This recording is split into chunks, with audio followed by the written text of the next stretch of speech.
final installment of Your Worst Day, the Emergency Preparedness Planning and Response Speaker Series. And I am Tracy Pate, for those of you who can't read my name there or don't recognize me from the previous 3 sessions. And I'm your host for today's presentation. And next slide, please, Josh. First and foremost, as with all virtual meetings, we have a few housekeeping issues to address. And next slide. I want to welcome you all and remind you that today's session is being recorded and that the recording and all resources that are shared today will be bundled up in a neat package and shared with all of you in post-production once we've wrapped up this really exciting 4-week adventure we've been on.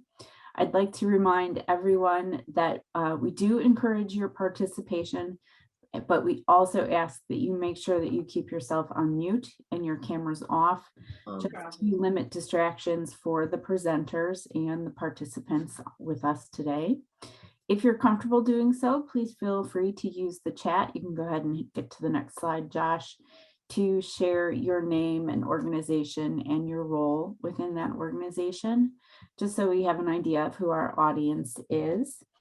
I'd also like to take this brief little time to thank the incredible team that has worked to put all of this together. And I know that we're all like, yay, it's the 4th one, it's the finish line. And we're also like, boo, it's the 4th one. We're not going to get to do this again next week. But don't worry, we'll share more information with you at the end about the future of events like this. So you can go ahead and for those of you who don't know how to use Zoom and chat, there's the little reminder. I think by now we've all gotten it. So here's a little information about iPro and the QIN-QIO.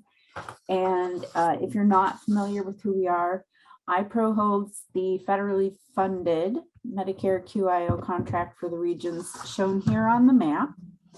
iPro specifically helps support New York, New Jersey, and Ohio. And then we have our partners, Health Centric Advisors, and they help support Connecticut, Maine, Massachusetts, New Hampshire, Rhode Island, and Vermont. And then there's Clarent, and they support Delaware, Maryland, and the District of Columbia. So together, the 3 organizations are kind of operating as one QIN-QIO.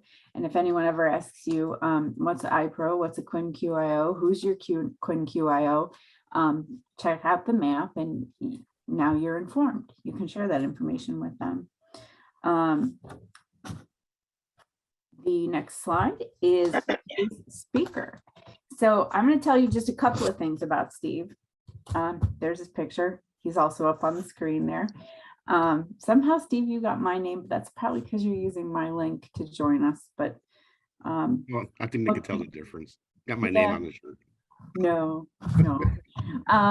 So Steve is the assistant fire chief at Twinsburg Fire Department, which is up here in my neck of the woods in Northeast Ohio. He's in Summit County, which is my neighbor, and he's been the public information officer there for over 32 years. Prior to his career in the fire service, Steve was in journalism. He was a photojournalist and a photo editor and a graphic artist. And he's going to share with you how sometimes the role of public information officer is not one you choose. Do you want to be off of mute? No, on mute. On mute? You don't always choose to be, hey, everybody make sure you're on mute. We don't always choose to be the public information officer. Sometimes it's thrust upon us. Sometimes you fall into it. Steve just is going to tell a little bit about how that landed him where he is in the fire department. Steve has also been deployed regionally throughout Ohio, as well as nationally for declared disasters, including Hurricane Florence and the tornado outbreak in Western Kentucky, where he served as the Joint Information Center manager in both State Emergency Operations Center. He is the director of the Summit County Emergency Management Assistance Team. He is also the State of Ohio on the State of Ohio's Incident Management Team. And Steve's bio is so long that I'm read it. getting confused. I know. So Steve's done everything. Let's just go with that. So he's also the administrator for the Twinsburg Community Emergency Response Team, which is the CERT team for those of you who are familiar with our FEMA acronyms. He is a national member of the Information Officer Association. And Steve lives in Twinsburg with his wife, and we can go ahead to the next slide because, you know, I like to ask our speakers what they like to do with their free time. And as you can just imagine from Steve's bio, he has no free time. And in addition to that, he has these two. This is Remy and Willow.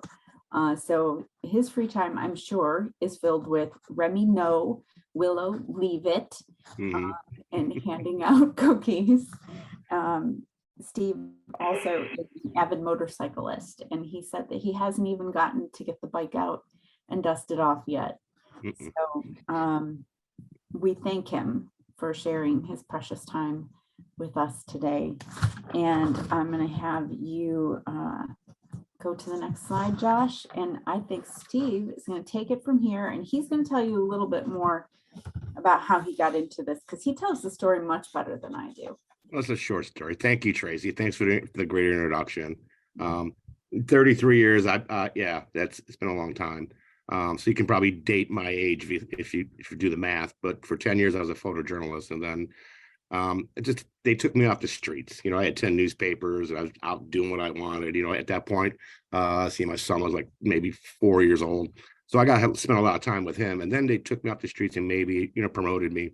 And it's just miserable. You know, you couldn't get out. Liked what I was doing. So I went to lunch with one of my colleagues, and she just asked me that question. You know, what else did you want to do? What did you really want to do? And I go, I always want to be a fireman. So took the test in Twinsburg, and I've been here ever since. I got hired in 1990. So back then, if you said the word public information officer, didn't mean a whole lot of anything. There was no FEMA background for it. There's maybe a guy that used to stick in front of the cameras when they did an interview, or they were telling the media go away, just chasing them away, or yelling away, going no comment. So I've seen the position and the communications for crisis comms and emergency comms just progress over the years. You know, there was no social media back then. There was, you know, the digital media. There was a lot more print.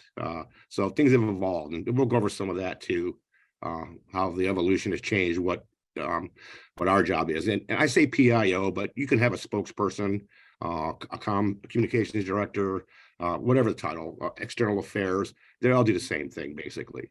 In the corporate world, if you say crisis communications, it's a room full of lawyers, literally. So, and that's when they start paying for the big, there's crisis communications firms that will come in and handle a big internal disaster. Okay, so, and we'll mention one of those guys later. But if you want to advance the slide, Josh. Why do we educate? Why do we communicate? Just to alert people to risk and potential risks. You know, risk hasn't happened yet, right? So you want to make sure that people know, hey, this potential, you know, we have a river that could flood, or, you know, we have a hazardous materials plant over there. And so we have an airport, whatever the risk be, you have to have a plan for it, you know, emergency response plan. And along with the emergency response plan should come a communications plan. A lot of it's boilerplate, so we'll get more into that. You also educate and inform. You want people to learn about your organization or a new program you're running.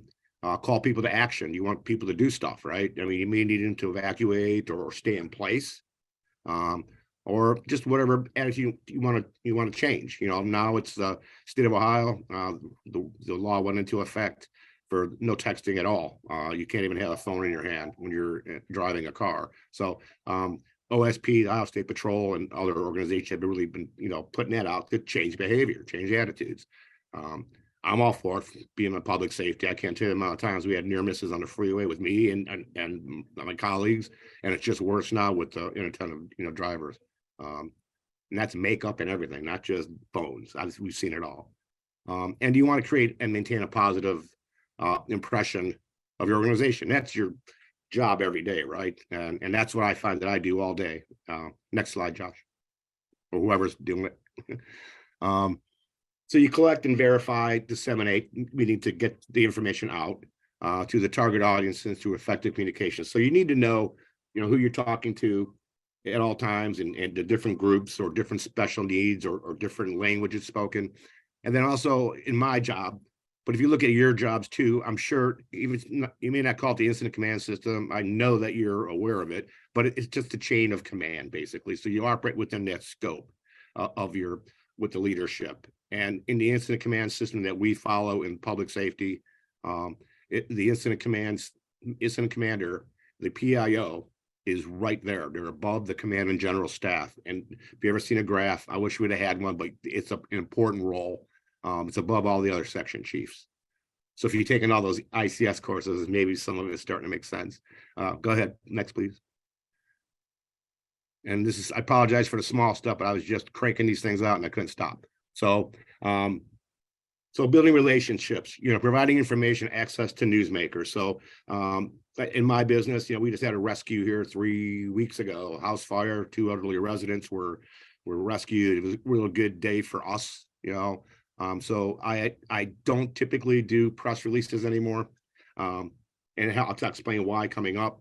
But this one I did because it was such an important thing. There's a lot of moving parts, a lot of names, a lot of everything, because the deputies helped assist. And so we threw everybody some love during that. So that was, doing the media inquiry, which is our media advisory is the notice of something happening. Like if you're having a press conference or interviews are available. But during that particular event, it wasn't me on the TV. I don't want them on me. Who better to be than the incident commander? And so he did a great job on the interview. So your job may be preparing somebody else, the subject matter expert, or the one who experienced it, or someone who's just really good on camera to be your spokesperson. So I don't think it's always got to be the person that's gathering the information. But I got small. Demonstrating an understanding of media needs and operations. I just did 3 days of teaching the FEMA Public Information Officer course for the state of Ohio. So a lot of that time was spent. We brought some media specialists in, a reporter and videographer, and we also brought someone in from public radio, and radio is really important. So we make sure that the students know, and we try to impress upon you too that they're just they're working people, they're neighbors, our friends and neighbors. We have several news anchors and reporters that live in our community. There's nothing to see them at Panini's or whatever, but they're just out trying to do a good job.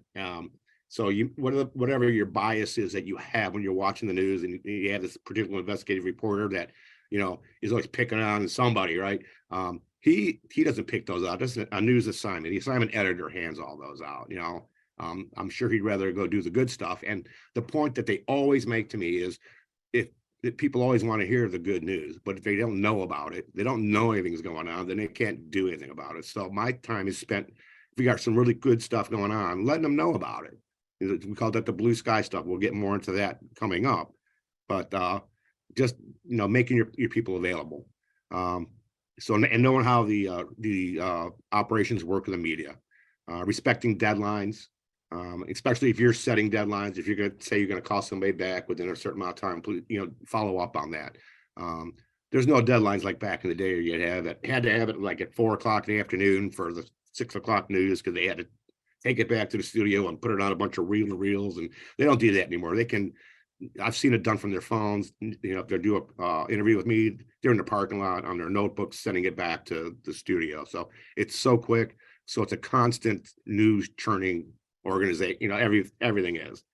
News is 24/7, whether it's local, regional or national. It just keeps going, and everybody gets their stuff in a different way, and you have to be cognizant of that when you're doing releasing information and try to make an impact and reach the people. Open dialogue between reporters and media. That's good to have relationships with them. I've been doing this 30 years, so I know a lot of people personally, so I kept those relationships. Some of them have moved on and retired, and I get to know the new ones too. Like I said, returning those calls and replying promptly, and correcting any bias. We talked about that bias, from the media or the community. In our area, we have a local news station that I think every other day they do something on Cleveland EMS. All right, so and it's the same reporters. So I mentioned, I even had Peggy and Ed, their husband and wife investigative team in our class 3 weeks ago in Cuyahoga County. And they're like, do you think we like going to pick on, knock on the door at Cleveland EMS all the time? No, they were assigned that. But Cleveland EMS needs some fixing. Okay. So of course the news assignment editor is going to assign them to that. And on Cleveland EMS side, does Fox 8 have a bias? Well, yeah, they have a bias leaning towards, they want to get what's behind the struggles at Cleveland EMS, whether it's staffing, management, or whatever, because no other station is picking up on it. It seems to be a one station deal. So I call that a bias. Next slide, please. Single or multiple role PIO. I am a multiple role. Some large departments have a PIO. That's all they do all day. They'll do some, social media stuff and make sure that, there's a lot of moving parts. These huge departments with a lot of stations, a lot more personnel. Our department is, there's 40 people. We're 20,000 population in our community, halfway between Cleveland and Akron. So I have a lot of stuff to do while I'm the assistant chief. I do the hiring, I run the community emergency response team, just do a lot of fire chief stuff, right? So it's multiple roles. I am blessed to have no authorization need to release media for media releases or anything. I have a trust built up over 3 mayors over my 30 years. My backup PIO, he has 1 level. He's just got to go through me. Now, I say this because there should be no more than 2 levels of approval, because it just slows it down, just slows the release down, and the message could have totally shifted, while you're waiting for 4 or 5 bosses to check it out, and pretty soon, an hour and a half later, your story is already being told, right? Someone's picking up on it, especially if it's something that's in the public eye, via social media or whatever. You want to jump on things quick. So that level of authorization that needs to be addressed, I think, in every agency and every organization. Your messaging channels, we talk about channels, it's internal. Don't forget that your number one. Make sure your staff knows what's going on. You have social media, television, radio, newspaper. You could be a door to door. I've done that. Flyers. We printed flyers in Western Kentucky because prior to the tornadoes, they may not have had social media, so they definitely didn't have it after the tornadoes went through, because just everything was down. There's a lot of damage there. So and I've done flyers in other states as well, just working part for FEMA. Next slide, please. So some message barriers, technology, like I just said, Western Kentucky, if you're so used to sending stuff on social media, that's all you do. And there was no Sol, there was no nothing down there. So you better have a plan B, C, and D. Spoken languages in our city, we have 13 spoken. We aren't, we don't have interpreters for all those. I learned that from our school district, and so could you. You can find out how many languages are spoken in your schools. So we do know that we have a large Russian population, Sikh population, and then we have a lot of Spanish speaking people. So we do have interpreters set up for those, and we have some, we call them frequent flyers. So sometimes the family will come and translate for us as well. But we're always looking for educational tools to help our people communicate. In fact, one of our new hires is a sign language interpreter. So that got me thinking I don't have anything else to do, but I want to get a bunch of people trained up in that. So we have another way to communicate. Educational levels, when you're writing for the news, sadly, when I started teaching this course, it was like 6th grade. It's approaching 3rd grade, with the level that you have to communicate as. These are done through studies every year. The readability. So we're so used to talking in technical terms and at college level and grad level work, you can't when you're communicating with the public. You have to keep it simple. A lot of bullet points, just keep it simple. Special needs, of course, language barriers. You have the hearing impaired, the sight impaired, tribal. This doesn't apply everywhere, but even in Ohio it does, because we have Amish, and we have 2 different types of Amish in Ohio. So they're not, some of them are on the grid, some of them are not, but the way you communicate with the Amish is you go through the bishop, one person that can go out and and get the message out. During COVID, that was a big thing. They used the bishops a lot, and they were able to communicate with them. I don't know if it was successful or not, but that's how they did it. Trade secrets, in my job, could be something hazardous materials thing going on, and they may not be as forthcoming as they'd like to be, as you would like them to be, trade, industrial espionage, we get it, but you may have trade secrets and people may not be forthcoming. Next slide, please. This is FEMA's mantra, getting the right information to all the right people, exact the right time, so everybody's empowered to make the right decisions. That is, it's on a banner. It's at FEMA. It's everywhere. And it's basically our job to do everything that's highlighted in yellow.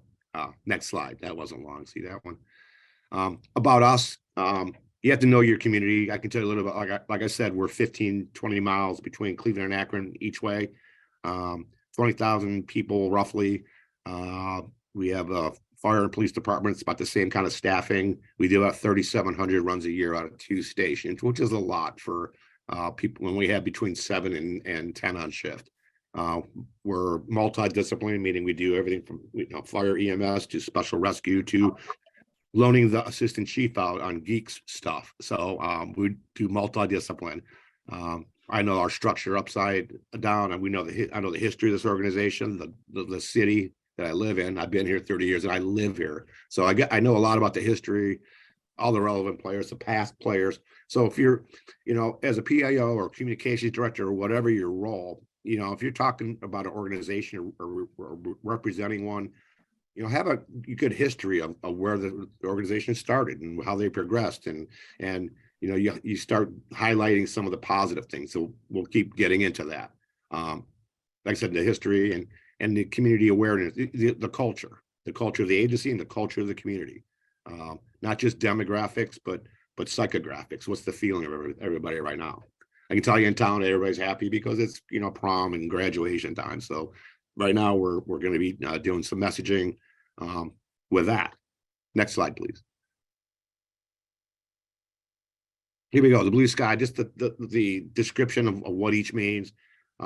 Blue sky is that day-to-day public awareness campaigns, the good stuff, right? Gray skies when you have emergency notifications, something bad's going on within town or with your whatever, the agency.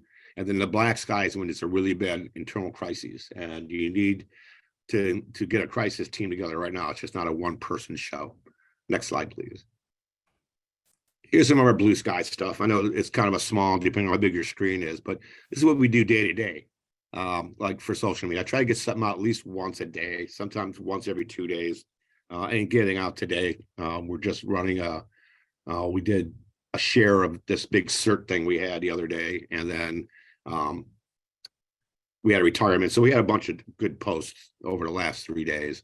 But the guy on the left is one of our firefighters who's off duty, and he went and saved a life at dinner. So I don't know if you can see the shares. There's a lot of shares and insights on positive insights. The one on the end, of course, is it's a dual role purpose, because we wanted to share our love of our police department. We get along very well, and Maggie really gave us a hand by assisting that dog because it freed up a firefighter to go do firefighter stuff. So all we had to do was show her how to do it, and she went to it, and it really did affect the call. The dog was fine. The middle photo was that one from that rescue, and just because I'm a proud guy, if you look at the Twinsburg fire in the middle, there's a blue check next to it. So the flanking photos are older, but we got verified last year. It was one of my biggest goals. So we're Facebook verified, got the blue check. And no, it's not the one you pay for. Go ahead and advance, please. Some more stuff we do for more blue sky stuff. On the right, we have a guy on our department who's also a graphic artist. So he designs stuff for us that we can, promote our school district. On that note, the Tigers, I know it's small, the Tigers in the center, we have a agreement with the school district because they are copyrighted. So check with, if you're going to promote your school district, make sure, or whatever, make sure you're checking copyrights. On another note, Detroit Tigers sued the city of Twinsburg School District for the use of the tiger, and it was sort of laughed out of court. It looks nothing like theirs, but Davy versus Goliath, right? So be careful of the copyrights. On the left, this is my gold mine right now, I'm calling it, because we recruit heavily. Just like any public safety agency, we're struggling to get staffing. People these days do not want to be firemen and paramedics and police officers. So we're recruiting them, and we have programs now in place where we can grow them, have our own little garden of staff, right? We started with the high school kids with our Explorer program. And once they got out of high school and they're 18, they can go advance to our cadet program, and we'll help them, finish off medic school or finish off the fire academy. And then they get to graduate to part-time. And if they pass the civil service exam and do okay on that, they can work here full-time. So we are really close to hiring one of these girls here. Two of them are already here full-time. One's a captain. She's got several master degrees. She's also a chief in Cuyahoga County. We promoted that when she got her job. She does that part-time. But we want more and more females, more and more ethnic, backgrounds, and this seems to work very well. And we're proud of, they're rock stars, and they have a lot of fun. And like I said, they're very they're always engaging. So they're always willing to do this kind of stuff, and they're so much fun. And the one on the bottom right, if you can check the shorter one, she is our next full-time person, and she was grown from the Explorer program in high school. So we were particularly proud of that. And like I said, she's got all the licenses and everything else. She's ready to go. Next slide, please. The changing attitudes, behaviors. The one on the left is when we had the heavy snow and we were giving our friends at wastewater treatment and the EPA some love, saying, hey, clear out your drains. This is the Facebook post. On Twitter, we actually added the clown, for the it thing. It did okay. And on the right, this is hip pocket stuff. I always use something like this because, like I mentioned with the distracted driving, this is a big part of it too when we're on accident scenes on a freeway or any roadway. But if you can see, it got a lot of shares, got a lot of activity on that. So we always throw that out there. We like our insights here. It's not about how many people you have following you. It's just the amount of your content and the quality of your content if you're doing good content, right? And even if your agency doesn't do a lot of social media stuff, you can still, if you have a local newspaper or website or whatever, you can still engage, customers or potential customers. And I know we're talking different because you have nursing homes, but you still have public relations, right? You still have community relations. You have families coming in and out. So maybe a newsletter if you don't already have one. Next slide, please. More blue sky stuff. This is, we're busy. So we tried to do a campaign where it's like, are we really calling 911 for what we need to be, without telling people not to call us, right? Because we'll respond. It didn't have any effect, but it got a lot of movement in the fire world. This thing was shared something like 600 times. It was insane. And it was 2 news stories were born off of it. They came and interviewed me on this story. And 2 different news stations did 2 totally different stories. The first one was very positive. If you can read some of that stuff that's on there, it's like, check on your neighbor. Are you following along with your own health advice? Are you healthy yourself? Are you waiting too long that something's getting progressively worse? Are you calling us for a sore thumb? That kind of stuff, right? And they were great with that. The second news station is like, it's like we couldn't bother people to check on their neighbor. And some lady was on camera saying, that's kind of too much to ask. I'm like, wow, okay. Don't be responsible for your own health. But so it's a difference between, news stations. So that happens sometimes. Next slide, please. This is the gray sky stuff. This is when there's emergency and you need people to do stuff, right? And answer questions. Where's all the smoke coming from? Well, here you go. It's a gray sky day. I tweeted this out, and I used Twitter instead of sending a press release out. All the news media, including radio, television, and newspaper, follow our Twitter feed. I made sure of that, and I can tell you how to do that later. But create a media list, get these people to follow you, and that way the dispatch phones stop ringing. They're not calling your cell phone. They're on their way. They have a photo. And I have to explain just so you understand, everybody understands that whenever I show this presentation, I don't get there and just start taking photos. I do my fire chief stuff first. This thing was well in hand when I got there. I took a snap, went up there and talked to the incident commander. What do you need from me?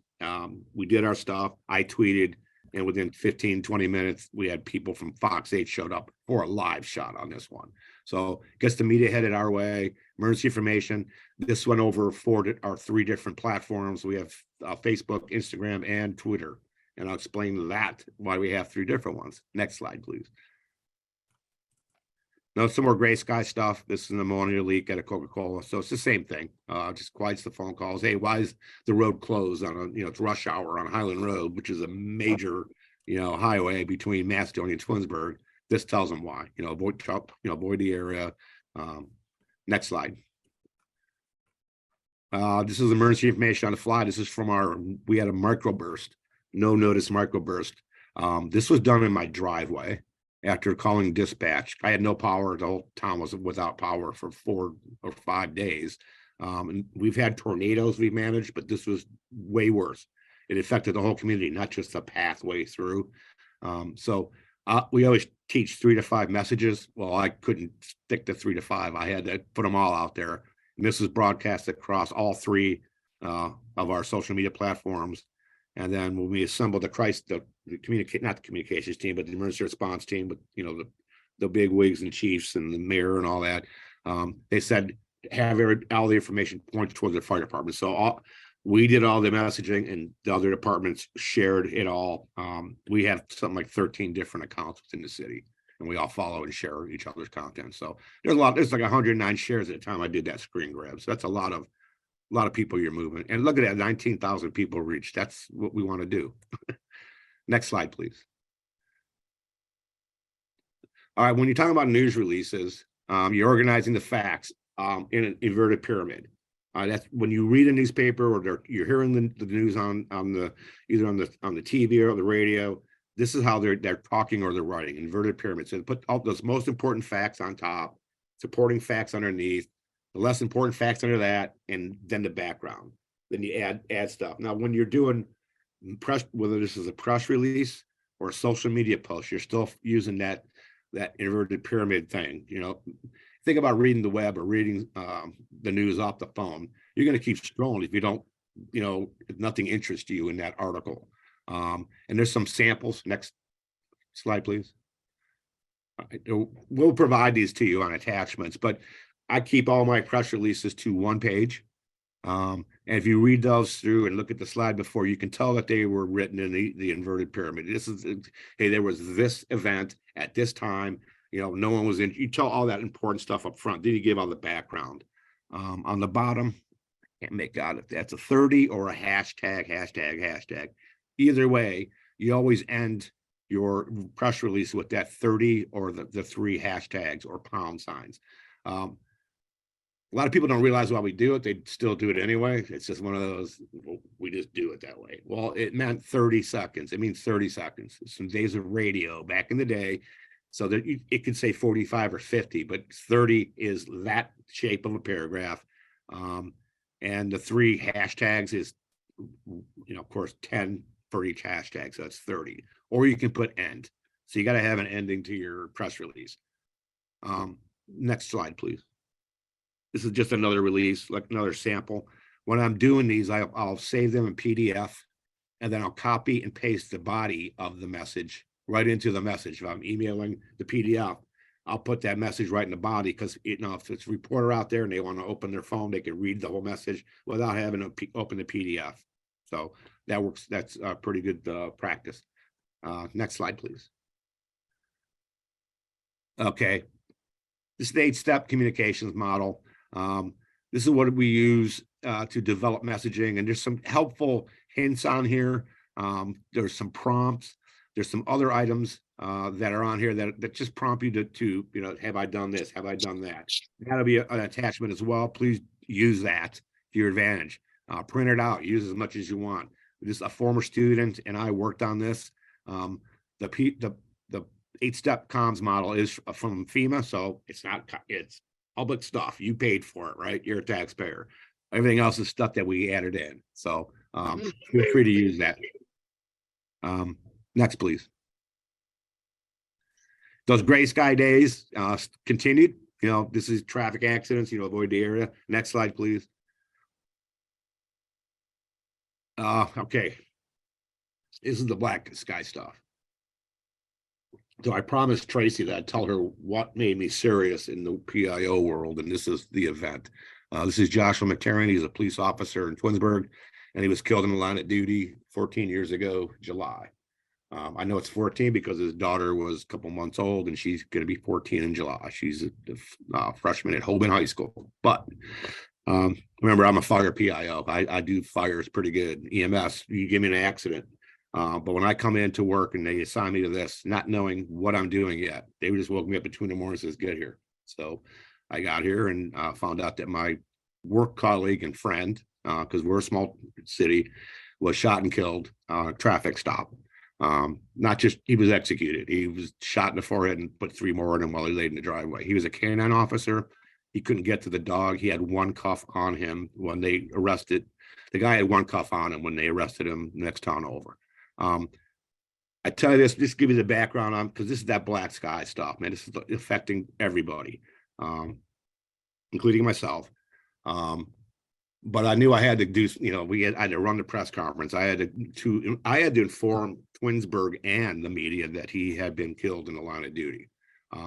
So that was, you know, took me an hour. Started about 4 o'clock in the morning. I probably had the messaging done.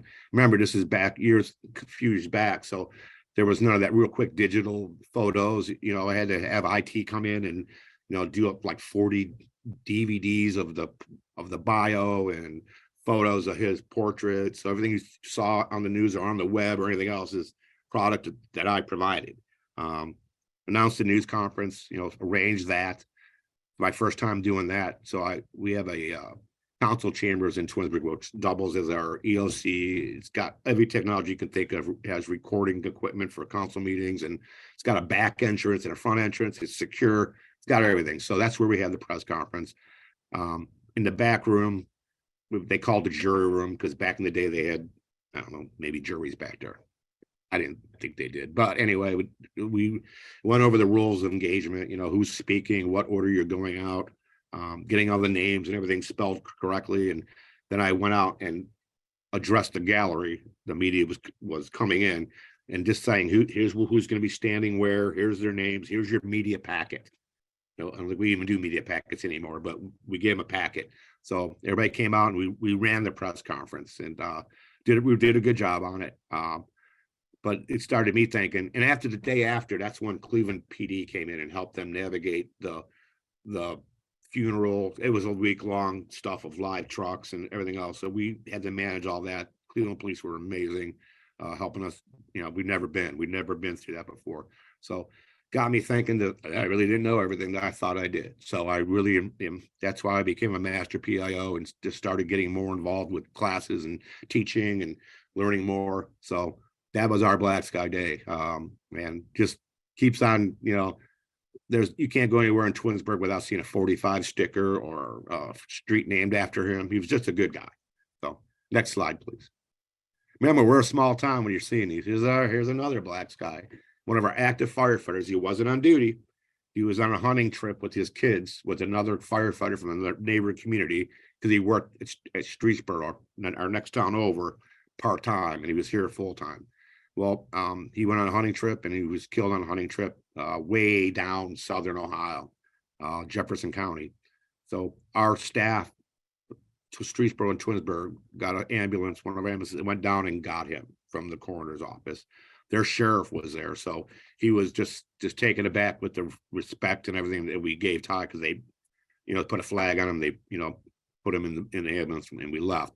But it just affected him. So the media, I forgot to add, he was killed accidentally by his 13-year-old son. It was purely an accident. He was offloading the 4x4 from a weekend of camping, and the shotgun, there was one in the chamber and it went off and it hit him in the back. Of course, we wanted to protect the kid, but the media wanted to know about the kid. So we said, you know, you have to call Jefferson County Sheriff. So they did. And I didn't know this till afterwards. I still owe him. He just sort of went walkabout for like a week, didn't answer phones, didn't answer emails. He didn't want to tell we were protecting the son, that was our goal, and to also tell everybody who he was. And here's where the memorial is going to be, and the procession. He got there was a huge procession, it's a tragic accident, but we give him all honor. So next slide. This is a really bad day. This is one of our firefighters. I was out of town. I was in Indianapolis for a big convention, and I get a call at like 4 a.m. that this happened. This guy was one of our rock stars. He was an amazing individual. He was just brilliant paramedic. He was well traveled. He started Cleveland EMS, and he was down in like around the Akron area. Just everybody knew him. He'd be in my office going, I'm gonna be a chief someday, chief. Like I had no doubt that he would be, but they get this phone call. This happened in Akron. But doesn't change the fact that he was a Twinsburg firefighter. As you can see, they didn't, every one of the articles led off with that he worked here. So what do you do in this case? You drive back from Indianapolis on a lot of calls with the mayor and the law director and your backup PIO and fire chief, and it took us like 5 hours to come up with 2 paragraphs. So we just acknowledge that he worked there, of course, and our hearts went out to her family, his family, and we included, we're grieving too. We did nothing on social media at all. We didn't do anything because we didn't have to. We were getting beat up pretty seriously. We had the clerk of council monitoring our page for violations of terms of service, and you need to have that on your page. As we're a public agency, so we cannot delete anything. So we can, however, you can if they violate, but we don't. We choose to archive them, and our clerk of council was like right next to the law director. He's like, "Yep, that one violates it. That one violates it." And they were not just being dropping F-bombs and everything else, but they were being very racist. Yeah, that was our Black Sky Day. Then, interestingly enough, this is like on a Thursday night it happened. And it was just really quiet, for 4 days. We watched the news things, and I had my buddy in Akron. He worked for Akron PD. He was the PIO there, and he helped us, over there on that end, give us all the information. Like I said, it all happened in his district. It was real sad to hear that, he was on the radio. He was on the cell phone with 911 when he just hung up, and that's when the cop pulled up and he shot himself right in front of the cop. So to make matters worse, one of our members who works here part-time was working in another fire department, and when he was wheeled into the hospital, he was there too. So pretty tragic all around, but we managed to go through that. You don't think these days are going to happen, right? This is just Twinsburg, and I've given you 3 horrible stories, right? We don't know why it happens here. Hopefully nothing else, but we do have a good positive relationship with our community and outside. Our community really they really embraced us. Monday morning, I came into work, and there was a community group they have called Twinsburg Talk. It's a Facebook group. Somebody just posted, "Hey, we're thinking about our friends at the fire department," and it just sort of lit up. So the next 2 days, I was telling our members, go to that talk and read those comments, because and it was pretty uplifting. So we got through that. Next slide, please. Bruce Hennis of Hennis Communications. This is his mantra: tell the truth, tell it all, tell it first, and tell it fast. If you just clip out this thing and stick it in your pocket, I think you get through a lot of situations really quick. Even if it's bad stuff, if you own it, you own it, right? You just got to, if it's bad, admit it's bad. Next slide. All right, are you the victim, the hero, or the villain, right? You can be one of these 3. Are you the bad person that did the thing, or you the person that they did it to, or did you stop the bad thing from happening, right? Whatever it is, if you're the villain, you better assemble that crisis team. That means everybody with all this, the O's, the CEOs, CFOs, your department heads, the ones that are pertinent. You don't need to bring in the kitchen, person, the communication staff, and especially legal. When we talked about press releases, you can, until you figure it all out, you can issue a holding statement. We are aware of whatever, more information to come. Don't pull the trigger on a press conference, because That my advice is not to do one for every time you think you need one. It's just a lot of moving parts, but just be acknowledged that whatever it is going on, that you're owning it. We're aware of it. We're looking into it, whatever. Can't stress this enough. Make sure the staff and families, affected families know. Yeah. And it's nothing like seeing on the news and not know, you don't even know about it, right? Next slide. Read that later. That's our standing operating procedure for public information officer. It has some of our, like we talk about our social media, Facebook is where we find grandma and grandpa. We find everybody else on Instagram and Twitter. Twitter is what I use for media, and it actually spelled that out. It gives you a lot of educational stuff in there, what classes we recommend. So next slide, please. So your key message, and we're talking about that, just make sure they're factual, informative of the situation, current and timely, and use plain speak. Don't use any industry jargon or stuff that no one understands. You can, if you're using acronyms, because they're going to be really shorten up the communications, you can spell the big thing out once and then use the put the acronym in parentheses, and then start using the acronym. But you have to teach people the acronym before you start throwing them out there. And I can't tell you the amount of times I've seen it and it was like, what does that even mean? In the FEMA world, they actually have it's called the FAT. The FAT book has an acronym for the book. It's this thick and it's all FEMA's acronyms, and some of them are the same. So there's multiple acronyms, different meetings. So we can't tell you, practice difficult pronunciations. If you're going to be on camera or at a press conference, that means last names, city names, street names, chemical names, whatever. Practice it, even spelled off phonetically if you need to. Next slide, please. Some channels we talked about already, your media, your social media. We talked about the age groups, and every year in order, it's Facebook, Twitter, and Instagram. Now, I don't know with the sale of Twitter if that flipped or not. I didn't really check it. During my research, I had to know a lot about that. So we choose to only use 3 platforms. We're not into Snapchat, and we don't have it. The fire department does not have a YouTube channel, but our city does. But you can find our 100th anniversary video there, and every one of our city council meetings and other meetings that are held in chambers over there. When we talk about testing the message, just either you proofread it at minimum or have somebody else read it, because you could read over your own errors. The word "the" is there twice, even if your Word document thing doesn't pick it up. So at least, I can't tell you the amount of times I posted something and I have to go back and edit it because I left out an S or there's a widowed character there somewhere, but have somebody else proofread it. Media analysis just means you're monitoring social media channels. You can hire somebody to do this, or you can just do it yourself. Monitor the media, which is easy as just going on their websites or watching for the headlines, or you have to have other people do it. If it's a real big event, it's an all hands approach. Google Alerts. I use Google Alerts. It's free. I have our city name in there and our fire department name in there, and of course my name in there. So it works very well. It brings up all, if I have a new story out there, it'll hit it and it'll bring all 4 or 5 of them up there at the same time. So you can actually go there and see what the story, how they did. Next slide, please.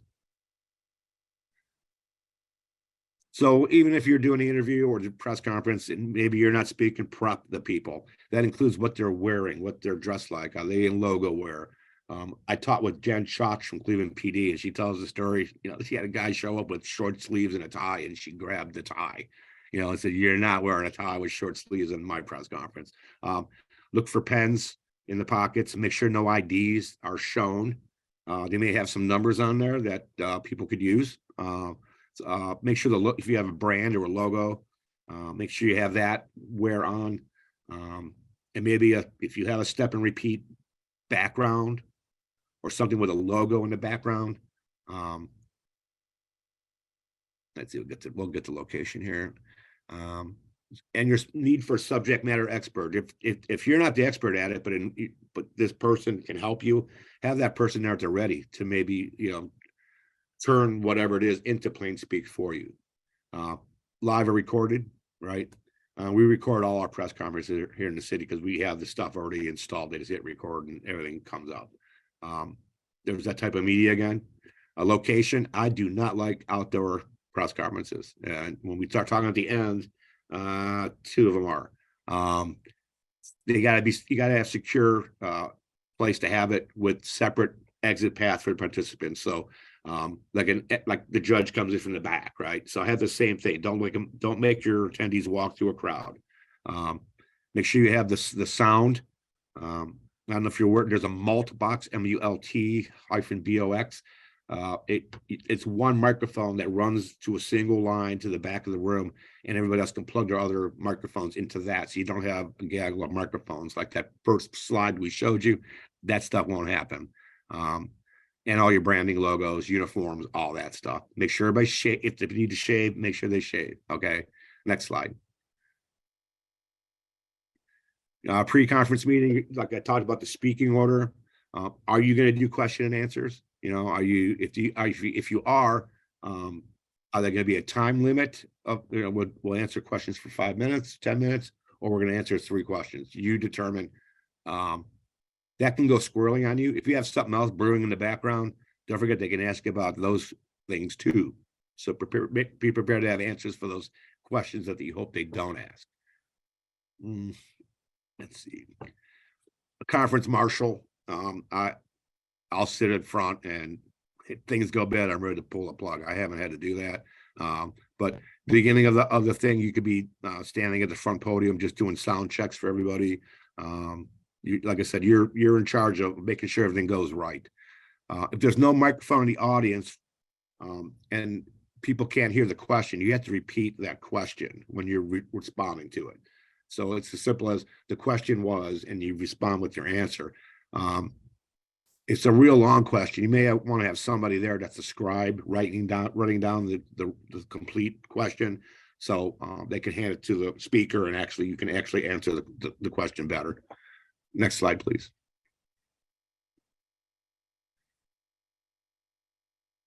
Some thoughts, you can be compassionate. Don't offer thoughts or prayers. That's a meme. Don't even use it. It doesn't mean anything anymore. If you have thoughts and prayers, state the thoughts, state the prayers. It's okay to apologize too. Even in the private sector, Bruce Hannes does tell this story. There was a ferry accident in the Queens or Manhattan, whatever, it had to be Manhattan's. It's one of his clients. And of course, they called him right away. And this is a ferry that didn't stop and smashed into the dock. I don't think anybody was killed, but there's a lot of people that were gravely injured, badly injured. So the CEO called him and asked for advice. He goes, well, did you apologize yet? He goes, no. He goes, you want me to apologize? He goes, well, you're going to get sued. They're going to get sued anyway. You may, but show you have a heart. And they do care about their employees. They do care about their passengers. They do care. So they went on, and the whole thing didn't go away because, of course, they had to, they went and got sued by, rightfully so, because the pilot was wrongfully incapacitated. That's all I'll say. But the news story went away rather rapidly. There was no investigation because they were not forthcoming. They put everything out there. So it's okay to apologize. And you saw that with the train derailment here in East Palestine. Norfolk Southern's CEO apologized. They're still getting sued, but it shows that they have a heart and they do care.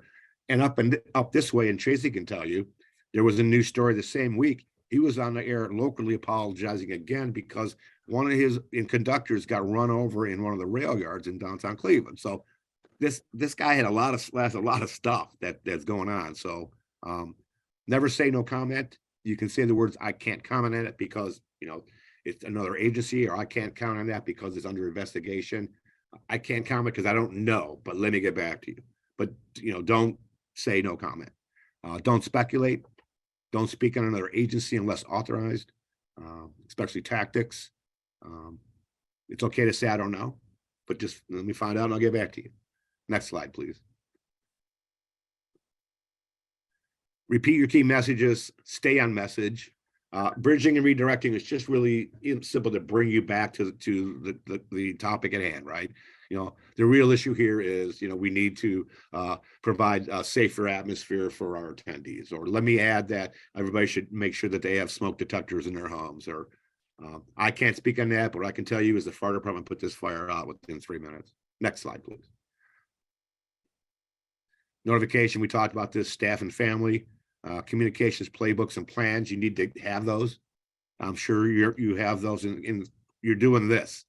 You're doing a lot. You're doing a lot, right? And I've been through other trainings with nursing homes and stuff, so I know that you do train a lot. Put that out there. Put how much you guys are training out there. You guys, your staff, you have hardworking men and women.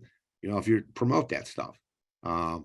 Social media rules of engagement for participants. Like I said during that Demetrius thing, we use that standard for our social media accounts, and that's in that document that's provided to you. And employee standards, what they're allowed to do on social media. Our people are not allowed to post from an incident. Just the PIO and the incident commander, period. It was an issue 5 years ago, and not anymore. Next slide, please. All right, some brief discussions. How am I on time? You have about 4 or 5 minutes. Okay, here's what we'll do. I'll just briefly do these real quick.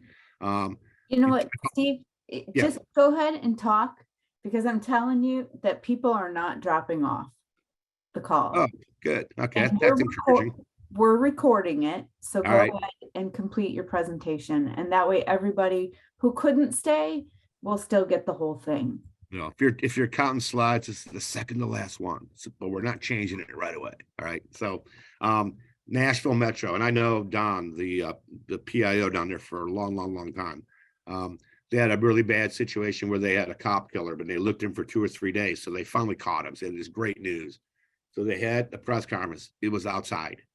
I felt bad for this organization because they had so much good news to get out. It was tragic already, but they had a tent outside, and a huge thunderstorm came. So all you heard was drops, hard raindrops for the press conference. You couldn't even hear the speaker.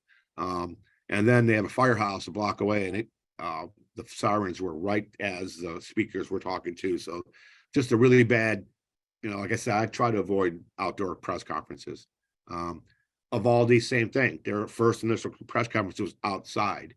There was no way for anybody, and not with a tent or anything. It was just outside. I know they were in a hurry to put a press conference out, but I think they should have waited till they had more DPS people on scene. It's my opinion. But what ended up happening was the PIO or the spokesperson was yelling, literally screaming at the media. So you saw what happened as a result of that. There was a lot of, well, if you don't know, you're not going to tell us, you're holding back. We're going to find out from other people. And that's exactly what they did. And then locally here in East Palestine, I have a lot of insight with this. The train derailment that was all over the news 2 months ago or a month ago. Their press conferences were good because they're a small county. They had a small EMA. I know for a fact that our state EMA stood up and they were helping them go through this stuff. I know people that were there doing the emergency, working it, lent out, the command teams, and we had engines responding from all over Ohio to help them. When they were doing the burn up, they didn't know what was going to happen. So there's a lot of people that I know, chiefs that went out that way, and I know people that were working for the insurance company, the adjusters on the ground at the site. There was work being done on both ends, but depending on how whose story you watched or read, the work wasn't being done. So it was really frustrating for both sides because they're like, we're trying to do everything we can here. But the last press conference was just the worst because it was the governor was there, and there was one of the leading military guys in Ohio for the National Guard, and it was live, of course. And one of the guys from it was News Nation. It was the anchor, was on a live shot from the back of the room. Now, traditionally, they do it all the time. They'll go live. They have the live voice. We're here live. Let's check in with the governor, right? That's all he was doing. And the general came from behind the line. He was standing with the governor and started poking the guy in the chest, told him to shut up. He told 2 local cops to arrest him. If you see the video, look at the 2 troopers. They backed out. They're like, we have nothing to do with this, because they knew that what was happening was not supposed to be happening. So they arrest the guy. Charges were dropped. How do you handle that nightmare? You better brief your participants of some, or even just having knowledge of laws, the Sunshine Law, the right to know, First Amendment, basic stuff. So that was a nightmare for them. So all the good work that they did, people were laughing at Ohio, including the governor, because he's like, I didn't know he was going to do that. He didn't know the governor was just going to, or the general was just going to go tackle, or not tackle, but to take on this man for just doing a live shot. So you can Google press conferences gone bad, and you can stay all day and look at it. So look for those. You have the documents I gave you. I think the next slide, please, is just questions. Yeah. I don't think I added. Who added that? That is my handiwork. Looks good. Does anyone have any questions for Steve? There are currently no questions in chat. Okay. Steve, if there was one thing that you could share with any agency of any discipline when they're looking at building a communications plan, what would be your go-to, your very first? My very first step in developing the plan is making sure I knew the operating plan for the whole bill, the business, making sure you know everything about the agency or whatever, the operating procedures. It's and knowing the emergency, knowing response. Some ICS training, will certainly help along that way. But as far as building that comms plan, you better have a good knowledge of what you do as an agency, and what you do to respond, not just the communications part, to respond to these the gray and black sky days, and not just the comms thing. Is you can say that you're doing it, but are you really doing it? You know what I mean? Does that make sense? That makes sense. And let me put like a little, I'm going to narrow the scope just a little bit on this one, because you guys are the ones that show up and evacuate the patients and save the day. But at the end, it's that nursing home administrator or the nursing home owner or a corporate representative. How do you handle that as the first responder, that handoff to the facility or the agency or the We want to give the agency, the building, the property back to whoever owns it.